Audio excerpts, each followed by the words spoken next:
the same vault that the next document came out of, which has a great story behind it.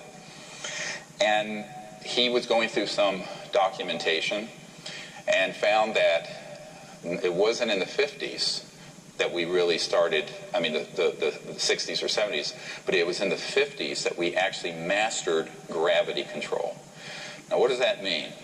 Gravity control is the ability to put an electromagnetic field at certain voltages and with certain angular momentum. I don't want to get into a lot of, put you to sleep, I got into the physics of it too far. So that this object becomes massless, weightless, no mass, M-A-S-S. So the mass component, and this has to do with angular momentum and things of this sort, of the subatomic particles, can make this object so light that it has no mass, which means if you look at your physics equations, mass, velocity is inversely proportional to mass. Go look it up. So if mass becomes zero, velocity can go to infinity in a given amount of energy, which means you can move into another dimension. It doesn't go to infinity, you go trans-dimensional. We'll talk about this some more later.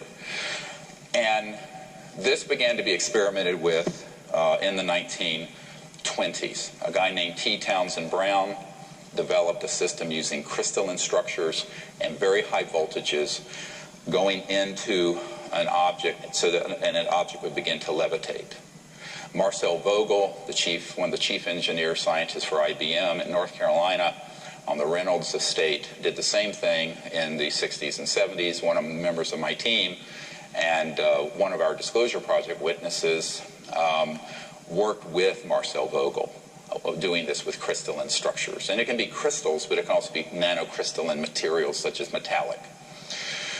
So, as you know, most metals and rocks are crystal. Actually, water is crystalline. We're crystalline. So you can put this system around almost anything, and it will begin to become increasingly massless. Now, it doesn't have to be zero mass. Maybe it's 0.1 mass. So it's still materialized. You see it. But it means, man, can you accelerate this thing? So it means you can, instead of going like the space shuttle at 25,000 miles an hour, you can go at several million miles per hour and take a right turn. And there's no deceleration effect because everyone on board is corrected for 1 G.